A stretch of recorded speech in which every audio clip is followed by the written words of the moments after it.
Welcome to Mindset Monday, where if you have any struggles where you're thinking, okay, how can I overcome struggles in the best way I can? What techniques can I use? What ideas could I have to, if you are feeling glass half full in a mindset, how to help you gain a glass half empty mindset.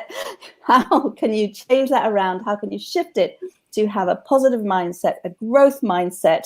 And today we have Dave Cordle with us, who is going to give us some of his ideas. And he's a career coach. He's a career coach with a very, very interesting background and an amazing path. And I'm really excited for him to tell you some of his stories of how he's got to where he is. And he is definitely a person, you listen to this, it'll help you if you're feeling a bit down in the dumps. You're going to feel better in an hour's time. So please join us for Mindset Monday, and we'll be with you and with Dave straight after the break. Now, if you're a regular listener, you will know that I have to do all the technology here myself. And sometimes the screen I need disappears. Found it. See you after the break.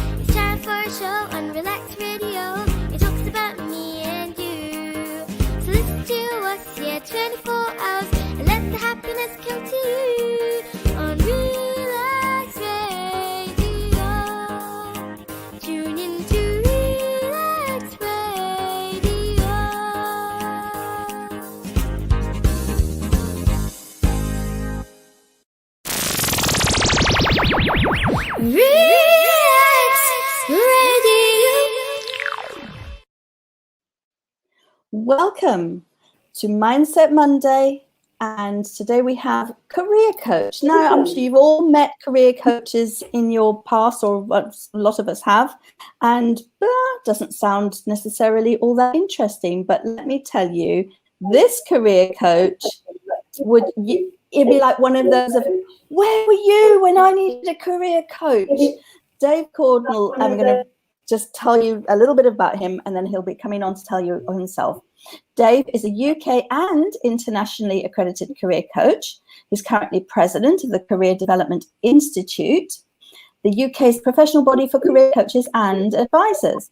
His passion is for helping people at all stages of their career map out what success means for them and create work that they love and that supports their chosen lifestyle. Since 2001, he's worked successfully with thousands of people at all levels across a broad range of industries and professions. In helping others to succeed, Dave draws out on two earlier careers. Now, this is where it gets exciting. One is cartography. He helped map in Africa, but he'll tell us about that, and computer systems development. And with a lifetime of working with young people and a passion for exploration, that he'll tell us about. And in all of his adventures, in all his moves, mindset has been the key to success. We even have a game to play with you. So welcome to the show, Dave. Please add on to there or make any comments, but introduce yourself in your own way now, please, to our audience. Right, okay. Well, hello, everybody, and hello, Caroline. Thanks for that lovely introduction. I think the key thing there was the bit right at the end. The mindset makes the difference, and it does. I've been fortunate enough to I'm in my third career now. Mindset has made the difference in all of my other careers, and particularly in the mountaineering, which has not really been a career, more of just a passion that I've followed, and has taken me to some really amazing places. And as you kind of alluded to, what I do now brings all of that together with my previous careers. I help people to map out their careers now. I help them to get there more quickly. So that sort of links to the cartography and the computer systems development. But really, the thing that I love helping people do is to achieve those things that perhaps at the start they didn't think were possible. And it's like standing on a mountain peak. When you're standing at the bottom, you think, could I really get there? And sometimes you can't even see it at the start, it's up in the cloud. But you take one step at a time and you learn how to navigate the terrain and you get there. And it's amazing. And one of my coaches said to me years ago, she said, you've done all these amazing mountaineering trips. When are you going to do it for your career and for your work? And that's when I really started to bring it all together in the career coaching. Another parallel that occurred to me while you were saying that is that you might be climbing a mountain and you might not succeed. The weather might come in, or you might just not have the right equipment or something, and you have to retreat and go back down, even go away for a couple of years. But you can come back and do it again, prepare better, learn from your experience, and do it again and do it more successfully perhaps than you would have done it the first time around. Absolutely, yes. And I've got, trips that I've been on that if you look at the actual achieving the final or the original objective. So we did an expedition across the northeast face of Mount Everest, where we went into Tibet, and we were going to walk across into Nepal, topping out at about 23,000 feet on the northeast face. And myself and a friend, Don, both independently reached the conclusion when we got to 19,000 feet that we just weren't going to go any further on that expedition. I've been particularly ill in Kathmandu. I was lucky to have made it that far, but it's sometimes, there is a parallel with your career. You've got to look at it and go, okay, this time I'm not going to get to where I'd intended to get to. But the main thing with mountaineering, actually, success is not just about reaching the top, it's about getting back down safely and being there to do the next journey. Exactly. It's not actually doing you in. It prepares you for the next step. It's really important to actually stay alive so that you can take the next step. And that's the metaphor, of course. Sorry? I was just agreeing with you. Yes, you're absolutely right. I can hear myself echoing. Have you got anything else playing? I have nothing else going on in the background. Okay. Well, we'll just have to live with it. Just have to live with it. It's just how it is sometimes. I'm just editing this because it's flashing. Well, let's do it nice and big. Why not? Let's set you off with a blast of colour. It's supposed to be orange, and it was changed to orange, and now it's changed back again. Okay. So what we wanted to do is tell us from the beginning. Let's just go back to how you told me the whole story, which I really loved, of your career path. Let's start with you're in your third career. Let's find out how you got to your first career, and if you can make the observations as you go at how the positive mindset, the growth mindset, helped you move along.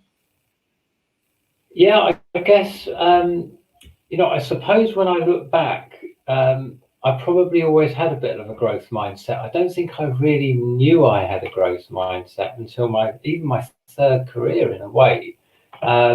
I came to my first career having gone through school in quite an academic school, and I started A-levels, and really, to be honest, I didn't get on with them. I was doing maths, physics and chemistry, which of course you're with your experience, Caroline, you'll go, how could you not love maths? Well, I didn't get on with it. No, I didn't either. I didn't. I wasn't very good at it. But I did physics and maths and further maths for my A-levels, and I've got a degree in electronic engineering. It's not that I'm good at it, it's that I have a growth mindset and I work. It's why I do what I do. So yes, go ahead. Yeah, so I wasn't getting on with my A-levels, and I'd always been involved with scouting, and through that I developed a love for mountaineering. And one of the things that I learned quite early on was that in mountaineering, as in life, there are lots of challenges that come up when you talked earlier about not reaching your objective, but even just challenges. I can think of a couple of times, sort of more recently, when we were in the Tian Shan and we had we came to a river, and the river was just so swollen. There was no way we could cross it. And so the choice is, what do you do about that? Do you give up? Do you turn back? Well, no, you stop and you think about it. And we just sort of, in that particular situation, it was afternoon, and in the mountains in the afternoon, there's a lot of snow melt, so a lot of water was coming off the glacier. So we decided if we waited till the morning, we'd be able to probably cross the river. And that turned out to be the case. When the water froze higher up overnight, the level of the river just dropped from sort of chest height down to knee height. And we were able to cross with our boots on, because it's rolling rocks down the bottom of the river. You don't want to be going barefoot in that scenario. But those were the sorts of things that I suppose I didn't understand as well as I do now, but I was using those growth mindsets in my mountaineering even way back then. And I came to my first career because my mum spotted an ad for a trainee cartographer with the Directorate of Overseas Surveys, which was part of the Foreign Office, and it was local to where I lived. And she said, "You'd probably like that, wouldn't you?" And I looked at it and I thought, "Yeah, not half," and I got it, and I trained alongside people from various African nations, and we mapped. Personally, I mapped places like Sudan, Tanzania, Malawi. You mapped Tanzania? Did you map Mount Kilimanjaro? No, I didn't. Oh, I know. Very bland shit. I've got it up in my loft. I've still got one of the maps I did of Tanzania, and I think most of it, there's probably one road on it and a lot of like different vegetation symbols and a couple of cliffs, and that's about it on the whole map, So that work. Just going back to when the story you were telling about the mountaineering, it's the attitude is, how can I do it?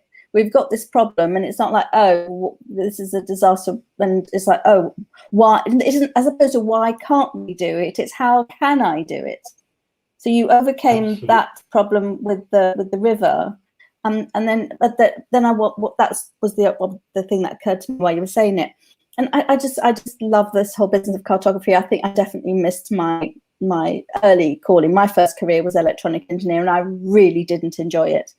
I think I would have really loved cartography as well. I think that would have suited me. But wait a minute, you told me something about how you got the images to then draw the maps. Yes. How did you find out how to map the Africa? Yeah. So basically, if we had a territory to map, we didn't personally go out there, which was a shame. Of course, would love to have gone there, but what we that would have been even better. Yeah, exactly. So we used to plan the flight. So we plan the flights and we tell them where to fly, where to take the photographs. So we cover the whole country with overlapping photography. And when you get overlapping photographs, you're looking at the same thing from slightly different angles. When you look through them through lenses, then it leaps up as a 3D model. And once you've got that, you can plot on the contours, you can plot on the roads, the rivers, all of the details that you see on the map. And all we needed was a local surveyor to go and tell us what was under the trees, which we couldn't see on the photographs. So I suppose it's a bit like anything. You layer everything. There's like 12 different layers on like an ordnance survey map. There's one for the roads, one for the rivers, one for the bits, the blue that goes inside the rivers. That was back in the day. I'm sure that now it's very much digitally done. But that's the way it is. We wouldn't be where we are today were we not standing on the shoulders of the giants that came before us. So the work you did was part of the process of getting to where we are today technologically. And I'm back to you were talking about taking one step at a time to get up a mountain. Well, in the same way with the cartography, you've got all the different steps to make one map that's hopefully accurate, and it's a similar sort of thing. You do this much, and you keep doing this much, and you end up in the 21st century where nobody has to go and look at take aerial photographs, satellites. Yeah, Yeah, absolutely. And it sort of reminds you that that sort of little bit of the time is really, really important for people. Yeah, obviously in the work I do with people in their careers, but I think in anything you do in life, it's just having that mindset of, if I keep taking steps towards where I want to get to, I will get there.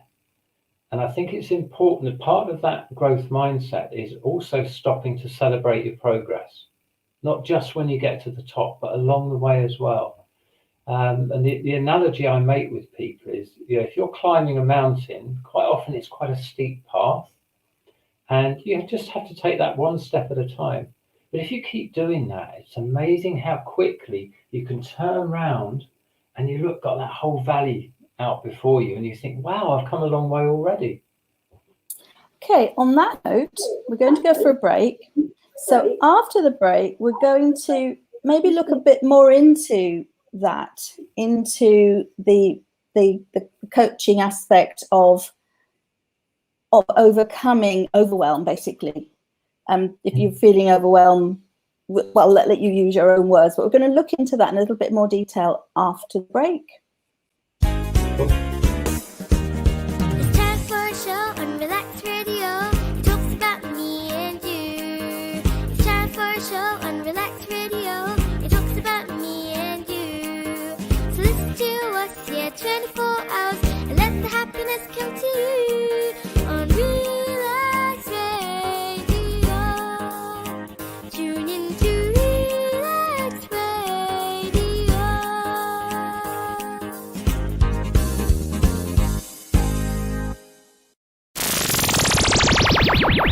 Relax Radio. Welcome back to Mindset Monday with Dave Cordle, career coach. I said they're career coach and mountaineer. I just love the fact that you're a mountaineer. But he's done so many things. He's worked with young people. He works with people to find jobs or find careers that give them joy, and that's what I love about what you do. I might have put forward a little bit because I said we're going to talk about taking the baby steps, but you haven't reached your career coach yet. You have to, before we can jump forward and get to career coach, you had a second career. Yes, I did. This is a point where again, it's a mindset thing. I've reached a point where I wasn't enjoying the cartography as much, not because I didn't love cartography and maps, but because the way that we made them then was becoming digitized. And there's nothing wrong with that. Progress is good, and the advancements, those are the steps that took us towards things like sat-nav. So that it's not about saying there's anything wrong with it. It's just that my values and what I enjoyed doing changed compared with what the job was. So it was time to move on. And I think that's a key thing for individual people to recognize, is there will be a time, probably, when it's time to move on. And that's okay. And I think that's the big thing. So I got to that point. Sorry. Can we just pause for 1 second? I want to absorb what you just said, and our listeners might. That's just really hit home. You said it before. That just hit home for me. If you're struggling with something, it might be that it's time to make a change rather than overcoming the hurdle. It might actually be the wrong river you're attempting to cross, or the wrong mountain. Okay, so this is what you did. Yeah, basically it's saying, okay, and it's also how you position it in your head, and this is a growth mindset thing as well. It's not looking at it as a failure. And I think because of the way people are brought up and the messages we get in society, people say, oh, I'm moving on, and people say, oh, so it didn't work out then, like it's a failure. And it's not a failure, it's a positive thing, because you're making a positive decision to go and do something you enjoy more. Oh, I love it. I've not really properly, I've framed it in different ways, but I really like the way you're framing that. Okay, so what did you decide? Oh, I do know what you decided to do, but tell our listeners. I actually went and saw some career coaches and did some sort of work with them to see what I might have an aptitude for. And it turned out I was recommended to go to either accountancy or computing. And at that time, it was a time sort of coming up, sort of end of the 80s, early 90s, where people were getting really stressed about the millennium bug, as it was called, and all the computers were going to crash at the millennium when we turned the year 2000. So organizations were employing loads of people to do to retrain and do computer programming. And I was working at the gas board doing cartography there on gas pipelines at the time. And I applied to do the career change at the gas board and retrain. And I've got to be honest, given what I'm doing now, I probably shouldn't have been this. I did the worst interview you could possibly imagine. And I walked out of it and I thought, if they offer me the job based on that, they probably don't know what they're doing. So I didn't end up there, and I ended up at what was in a similar role, but with an organisation that was called Commercial Union at the time, big insurance company. Now CU, it's called yes, Aviva. I remember them. Oh, that is CU, that okay? yeah. So CU has become Aviva. Okay, I do remember Commercial Union. Okay, go ahead. So I retrained as a programmer, but quite quickly I had 12 years there, and I moved into more business analysis, a bit of project leading, supporting users on management information systems, and very much more the people side of it actually. And although it was an insurance company, I only ever wrote taxation and particularly personnel, human resources type of systems. So I was working with the people, as it were. And we had, as organizations do, mergers, and the first one I didn't do very well in sort of in terms of mindset. I found it very stressful, and I looked at it as it was being done to me rather than saying okay, which in the second one was a big contrast. It's really, for me, it's a valuable lesson in terms of mindset, because in the first one first merger, I was like, there was a chance of redundancy. I was looking at, they're doing this to me, I can't do anything because they're making my job redundant, etc. And I survived that one. But when the second one came along, I was more of a mindset of, well, I can't change what the organization does. This is not a decision that's even being made locally. This is something that's being made way up in somewhere else. And actually, whether I like it or not, I always have a choice of how I respond. So I'm in charge of my own mind. So that's where you have the power. You've got the power to respond in your so the power can't be taken away from you, because you're the one who chooses how to respond. That's exactly it, Caroline. It's like, I can't control that my role is being made redundant. I can't control that. That's a decision that they've made, but I can always control how I respond. And in that instance, rather than thinking, because actually getting angry with the organization and upset with them was a choice. It wasn't a choice I consciously made. And I think that's something to really remember is, if we're choosing, emotions tell us something, right? They tell us whether things are going well for us or not. But if we get a negative emotion, we can either stick with it, or we can say, okay, what would I rather have? And that's, if I was offering a tip to your listeners today, that's a great question to run around with in your head. If you're not liking what's going on, what would you rather have? And when you ask that, you've got to come up with options. And sometimes I think you don't have to know the final destination to start the journey. So my journey at that point was, I don't want to do computing anymore. It was fine. There were nice people, nice organization to work for, good money. The work was okay, but I didn't get up in the morning and have a passion for it. So I walked out of a meeting where I'd been told my job was redundant, and there were two thoughts in my head. One, I don't want to do this anymore. Two, I've got to find something that I'm passionate about. And that, sometimes just having that emotional compass point, actually, let's go back to the mapping bit and the compass. That's a really good compass. Love it. To navigate the journey with, because actually, as I explored options, I could check in with myself. Is this something I can feel passionate about? Yes or no? If it's not, then let's stop looking at that and wasting energy on it. Let's look at something different. So I got down. Okay. So that was.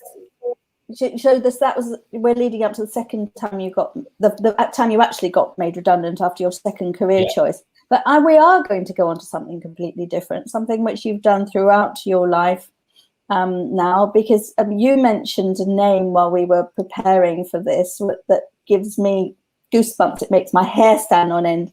Ernest Shackleton. Now, you've done some mountain. I've got some pictures here, but from what I understand, have you managed to send me the one that was actually? I can't even say it, because if I say it, I'll give away the secret. But we've got this fantastic story about you. You tell the story. I'm just going to put up pictures while you're talking. I'll just put up pictures. Okay. And we'll start with this one of you, somewhere remote. So this is actually in the Arctic. This was one of the jobs that I had while I was a career coach. Since I've been a career coach, mountaineering or adventure tour leading was something I put on the back burner when I decided to look at counselling and teaching, which led me into thinking about career coaching. And it's one of those things, if you don't ask, you don't get. And we've been to the, shall I tell you about Shackleton first? Yeah, no, let's pretend this is the, let's pretend this is the, the Shackleton. This is the Shackleton. Well, this has got I can't read. Okay, this is Antarctica. Right, and there are mountains there. I'm going to query you about the mountains in the Arctic, so you'll have to fill me in on that. But yes, okay, right. This is right. Tell us the story. It's absolutely fabulous. I am going to interrupt you halfway through it, so you make an introduction. Then we'll do the break, and then we'll go into fully fledged. So just prepare us for the story. Right. Okay. So the story was, I was going through redundancy. I got a decent payout, and we went, myself and my girlfriend at the time, wife now, went to the Antarctic in the March of 2001, and we had this most amazing experience. And then my job finished, and we got engaged. And we were planning to get married the following year. And I said, and the brochure came through to go and do this journey back to the Antarctic, but to follow Shackleton's footsteps. And I'll tell you the story of Shackleton perhaps after the break. But the opportunity came up, and I said to Rebecca, this would be great. We could go back. We could see the penguins again. I could do this expedition. And she said, yeah, but we can't do that because I won't have enough holiday left for my honeymoon. So I said, right, what we need to do then is actually to bring the wedding forward so we can do this as our honeymoon. So this picture is actually on my honeymoon. Rebecca isn't in that picture because she said, if you want to go and climb mountains, you're mad, go and do it, you know. So off we did. We got married on an island in the River Thames on the Sunday. We saw an IMAX movie of this journey on the Sunday. It was the premiere of it, and on the Monday we flew out to Buenos Aires on our way down to meet the ship in Ushuaia in South America, and head across to the Falklands first, and then to South Georgia.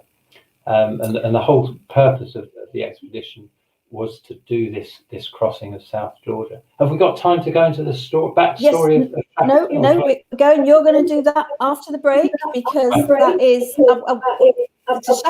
Shackleton is the ultimate growth mindset person. Survival through growth. They wouldn't have survived had it not been through growth mindset. You're going to hear about that after the break, says she, without being geared up, ready to play her lovely jingle. Here it is. I was.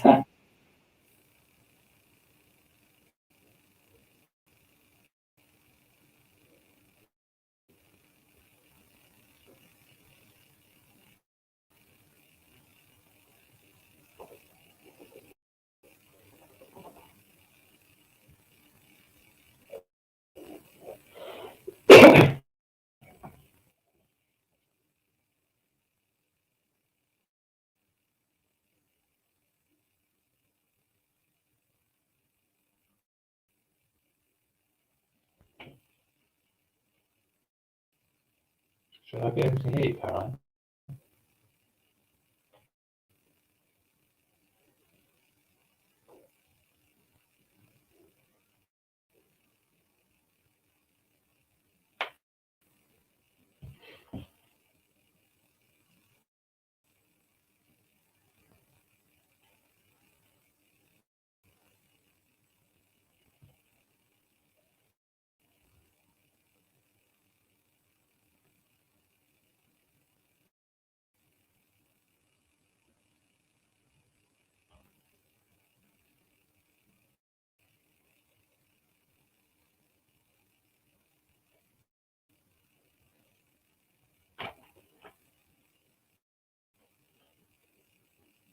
I'll be back, Caroline.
Caroline, I don't know if you can hear or see me.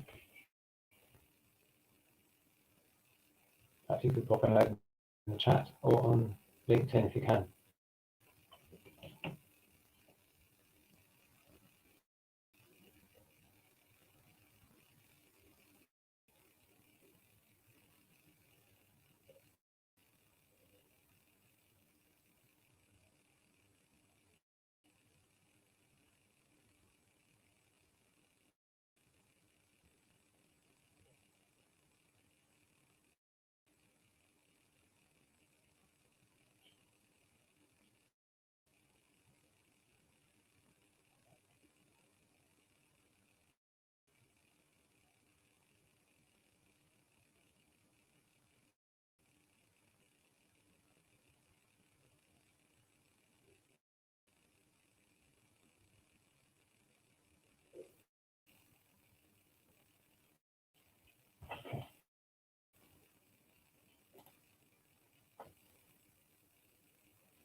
Oh.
I've been in the wrong studio. I've been talking away for the last 10 minutes in the wrong studio for the Happy Maths Hour one.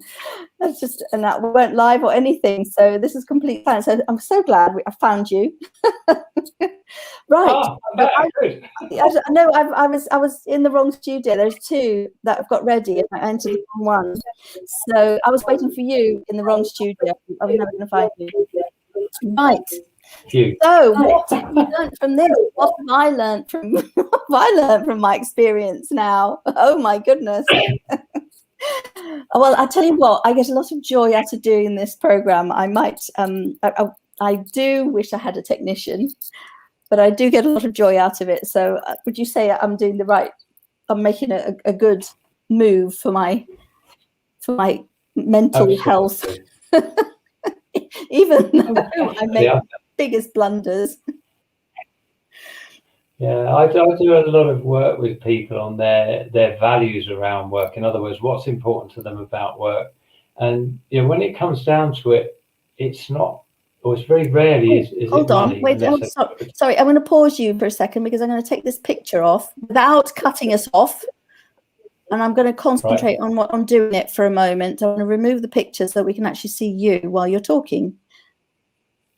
Hey presto. Yes, go ahead. So I've forgotten what I was saying now, Caroline. Sorry. It's about advising people with their careers. As I'd said that I'm in the right career because, well, I'm at least on what I do on Monday afternoons because I love it. Yeah, and I think that's one of the bits of work that I do with most people is about what their values are around work. In other words, what's important to them about work. And it's interesting, very rarely is it money that's the most important thing. A lot of it are emotional sort of values like happiness, passion, people, or being around the right people.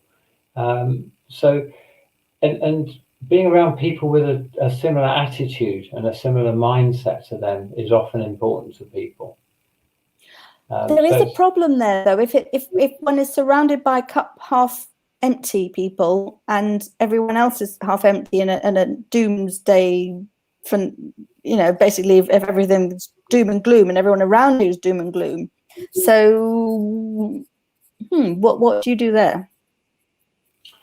Well, I mean, I think it's like everything. You look at what's going on. You can say, right, I'm in a place here where everyone is glass half empty. So, and then it's saying, okay, so what would I rather have? Well, I'd rather be working in a place with people who are glass half full. Now, the two opposite options, and there may be options in between, but one is to say, actually, I'm going to try and change these people. I'm going to educate them in growth mindset and in the positive things. And I'm going to be positive, and I'm not, I'm going to put my boundaries and my barriers up so that I don't let them affect me. But I think you're quite right, Caroline. There comes a point where actually being in that environment, you can't help but pick it up. And that, unfortunately, is, well, not unfortunately, actually, that is the time actually when for a lot of people, it's time to say, okay, this environment isn't right for me anymore. And it's time to move on. And the reason people stay is that they don't know how to move on, because they haven't thought about, well, what am I really good at? And just how transferable are my skills and all of the practical stuff, which, actually for most people, most of our skills are very, very transferable. It's just a question of where to. Okay. So, yes, and that's there's a lot of wisdom, isn't there, in that? And sometimes you can start off relating to the people you're surrounded by, and then realize that you might outgrow them, you might change. So they might stay in glass half empty, and you've reversed glass half full. And if you can't, and if they're not coming with you, then you can love them and still keep moving on your journey, and they're staying in the same spot, which is fine. When you travel, you might leave people at home and you go off and travel around the world, same sort of thing. Okay, I guess. Yeah, absolutely.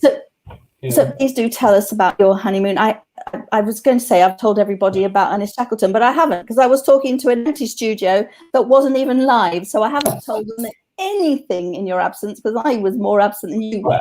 So please tell us the story. We've got 3, well-ish. Let's just do the story. We'll do another jingle, and we'll finish up later.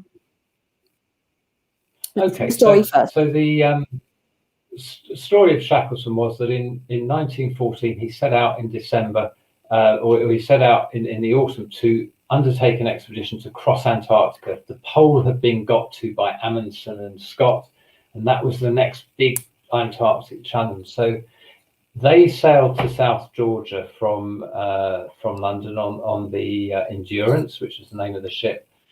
South Georgia was the island where there were all the whaling stations. So they restocked there from the Norwegian whaling stations. And then on December the 5th, 2014, they headed out to sail down into the Weddell Sea. 1914. 1914, sorry, yes. Get it right. Absolutely, yes. 1914, they set out they were going to land in the Weddell Sea on the continent and start their expedition. Now, they never got that far because there was a lot of heavy ice, and by the 15th of January, the ship was stuck fast in the ice. So Shackleton had this crew and this ship stuck in the ice, and there was nowhere they could go. They just had to sit it out. And so they drifted about 600 miles in the ice, because the ice is continually swirling around the Weddell Sea. And eventually, in the November of 1915, the ship was finally crushed by the ice and it sank. And they rescued the...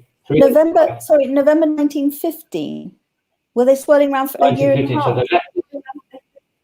So December 1914, they left. January 1915, they got stuck in the ice. So basically, you're right, they were swirling around in the ice, and they rescued as much stores as they could. They dragged the lifeboats across the ice to the edge of the sea, and they sailed to Elephant Island, which is a tiny little island right off the shipping lanes, where there was no chance that they would be seen or rescued. There's no telephone or anything in those days, remember. So in April 2015, remember, they've effectively been at sea for a year and 3 or 4 months now, and their first time they stood on land. So they set up camp there, and he hasn't lost one person. So he's managed, in terms of leadership and keeping people's mindset positive, keeping them active, giving them, I think the key thing, he gave them purpose and he gave them belief. And if you can create purpose and belief, you can achieve anything.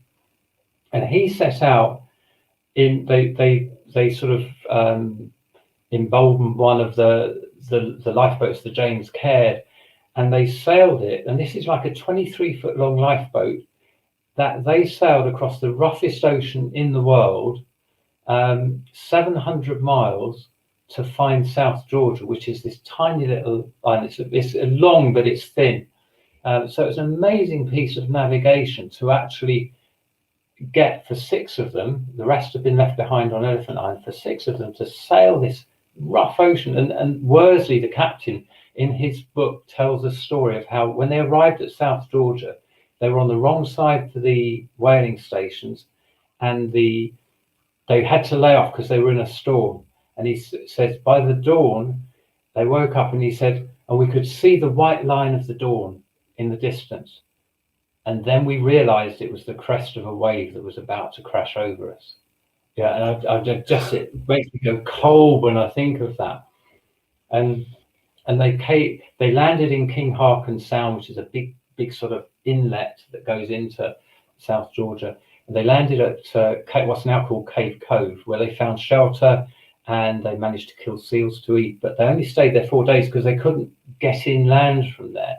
And then they sailed down to the end of King Haakon Sound, and they left 3 of the men there, and Shackleton, Worsley and Tom Crean set off across the ice cap, which was the journey that we were following, to Stromness, where they had set out from over a year and a half before. Everyone thought they were dead, lost in the polar region. I know this isn't where you were, but it's just to give, it's cold and it's mountainous, and that's what you did, and that's what Shackleton had to do, but it wasn't as, this is Peru.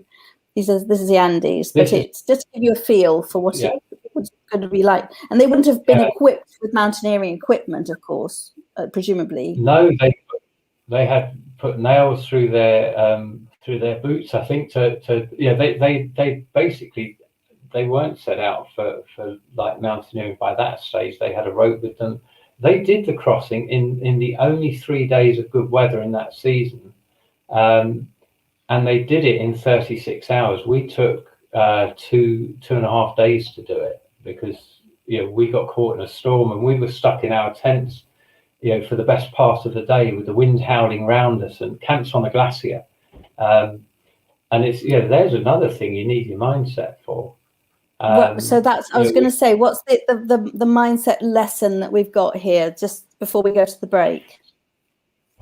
The mindset lesson is just to take a breath and to pause, not to panic, and it's almost like, rather than just reacting to a situation, sometimes you've got to, if there's an avalanche coming down, or there's a rock, you've got to just get out of the way. But the thing is not to panic, is to stop and think, what resources have I got that can get me through this? So that's the mindset lesson, is to stop and say, okay, I've got resources. Well, every experience I've ever had, everything I've ever done has given me skills and resources that will help me. And all of the mindset work that I've done helps me to sort of pause and go, okay, so we're stuck in a tent in the middle of nowhere. This could go on for 3 days, this storm, but we've got food we can eke out. We can, we've got the skills to survive if we don't panic. Don't panic. Stay calm. Basically, stay calm. Yeah. Right. We're going to go to the break, and then after the break, we're just going to. After my goof up, and I own my goof up, and I love myself, and that's fine. After the break, we're going to summarize a few of the essences of your wisdom. Thank you. It's time for a show on Relax Radio. It talks about me and you. It's time for a show on Relax Radio. It talks about me and you. So listen to us, 24 hours, and let the happiness come to you on Relax Radio. Tune in to Relax Radio.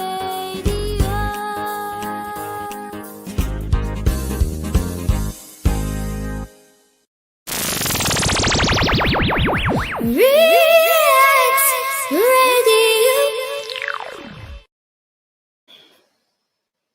I did want to welcome back to Mindset Monday with Dave Cordle, career coach, mountaineer, and growth mindset.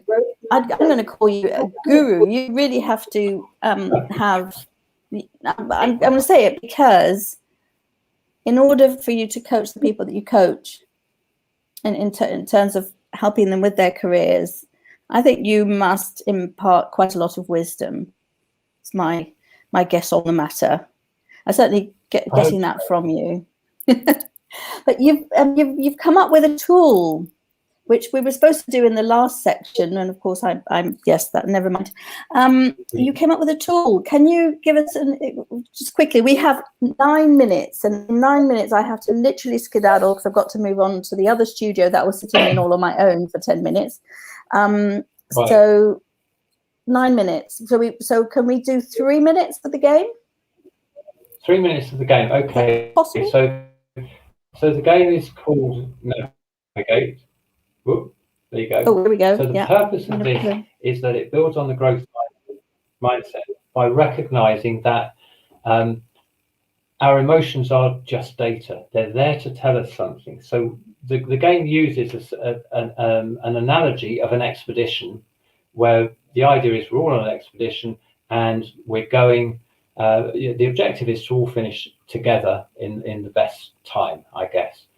So we use this with groups of people, but we also use it individually. And when we're playing with groups, we use that scenario so that people don't feel they have to share personal things, but they can still explore their emotional response. So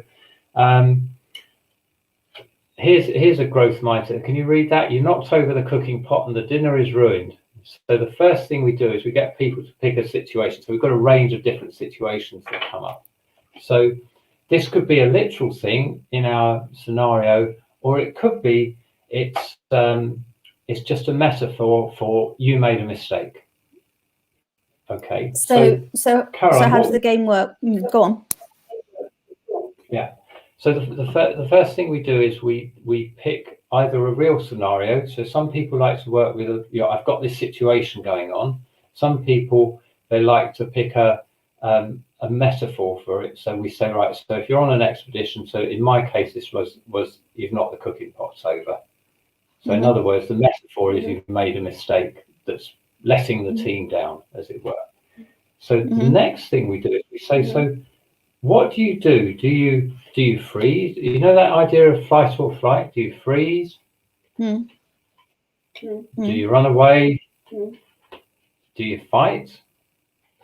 Do you influence? Or do you flock? You flock. So what's the flock? So flock is you basically go with to get influenced by peer pressure. You follow what other people do. So that in this particular scenario might not be appropriate. So imagine, Caroline, that you were the person that had knocked over the team's dinner and the cooking pot. What would your reaction be? Your emotional reaction? Okay, so I'm going to be literal. I'm much better at being literal than metaphorical anyway. So literally, it would be like, is everybody okay? Have I burnt anybody? And the next thing would be if I could rescue any of it. Because depends if I'm in a campground situation or in the Arctic, then there might not be another meal available for that night. But if I'm at home, it's like, okay, clean up the mess and make another meal. It's not that big of a deal. So what you've demonstrated is some really sort of some positive. So we have what we call the emotion card. So we allow people to explore how they would respond.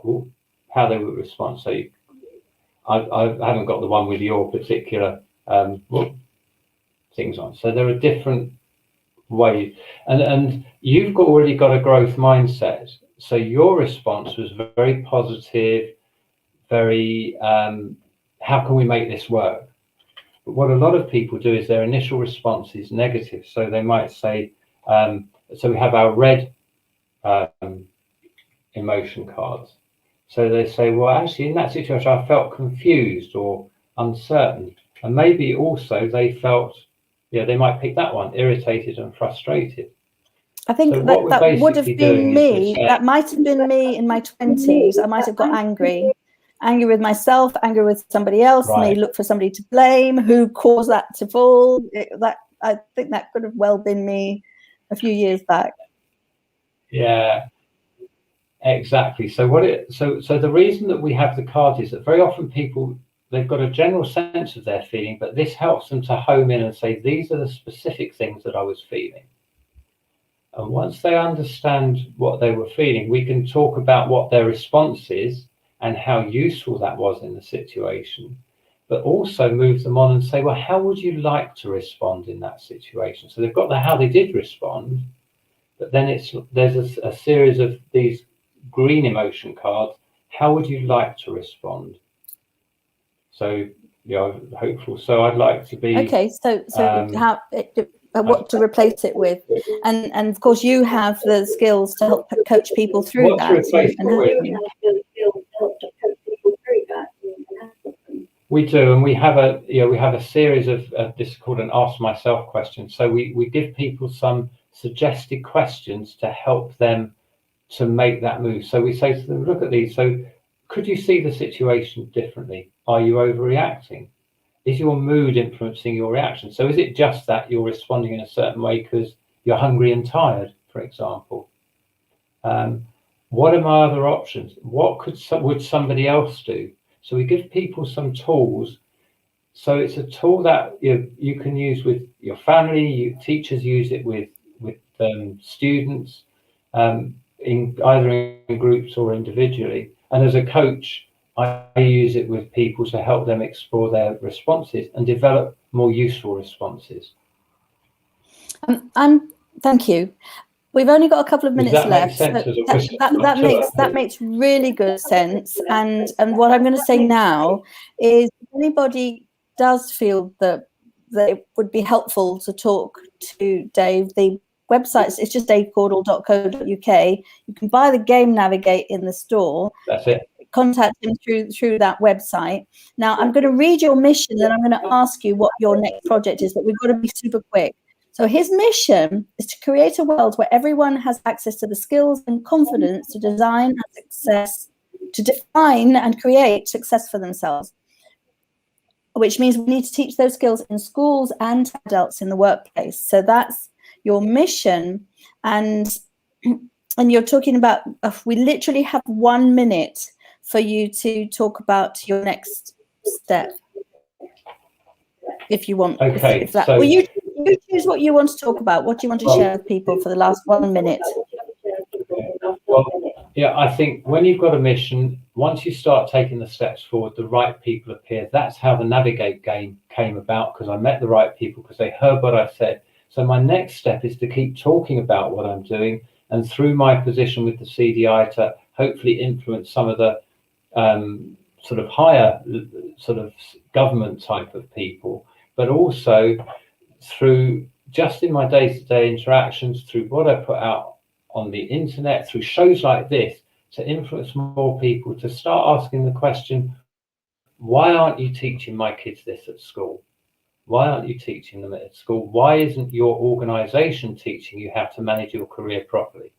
Because everyone benefits. It's a systemic win. If I know how to do it, I feel better inside. I'm happy. When I go home from work, I'm better with my family. When I'm at work, I'm performing better and producing more. So no one loses. So why don't we teach it? And the world is a better place, and our children will come out of school better prepared for the 21st century and success in life. Fantastic. I love what you're doing. I've really enjoyed this session. Thank you so much, Dave. And I've got to go straight on to the other program, but I will communicate with you later by LinkedIn, I guess. Oh, you can contact him on LinkedIn as well. Yeah. He's on LinkedIn. He's good on there. Yes. Thank you so much. And we'll see you another time. Thank you. I hope so. Thanks ever so much. And thanks to your listeners. Thank you.